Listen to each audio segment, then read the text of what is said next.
ছোটবেলার গল্প অনেকে পড়ছে শুনছেও। ওই যে বাদশাহ সিদ্ধান্ত দিছে যে আমারে যে গল্প শুনাইয়া তৃপ্ত করতে পারবে তো আমি তাকে অর্ধেক রাজত্ব পুরস্কার দেব।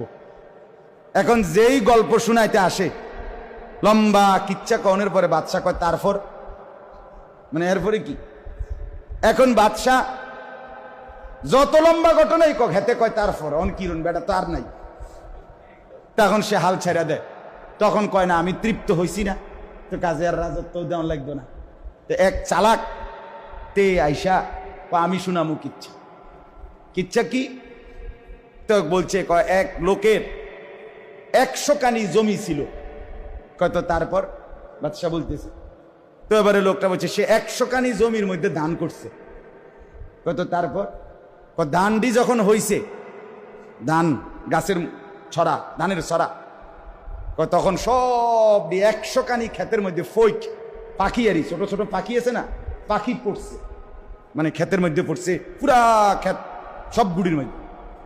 তারপর সে বাজার থেকে জাল কিনা 100 কানি ক্ষেতের ওজনে জাল কিনছে, কিনা সব দিক খেতে একসাথে জাল ফালাইয়া পাখিটি আটকাইলেছে। কিসের ভিতরে? জালের।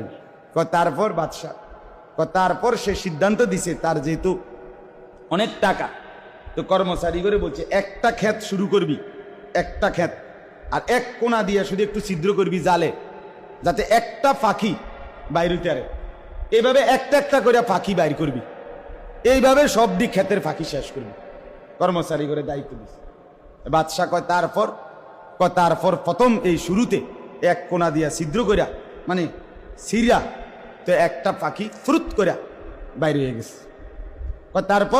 তারপর ফ্রুত, মানে আরেকটা, তারপর ফ্রুত, তারপর ফ্রুত। এইবার বাতিজার ফুট তুই কতক্ষণ কইতে আরো তারপর হেইতে কতক্ষণ কইতে আরে ফুরুত, বুঝেন নাই কথা? এইবার সন্ধ্যা হয়ে গেছে, বাদশাহ কয় তারপর, হেতে কয় ফুরুত, মানে আরেকটা বাড়িছে। সন্ধ্যার সময় বাদশাহ বলতেছে শেষ হয়েছে না? কয় না, হবে 2 ক্ষেত গেছে, আরো ক্ষেত তো 100 কানি ক্ষেত। তো আমি ঘটনা এর পরে না পরেরটা কম, আগে তো ফাঁকি কি হইতেইব, শেষ হইতেইব। তো তুমি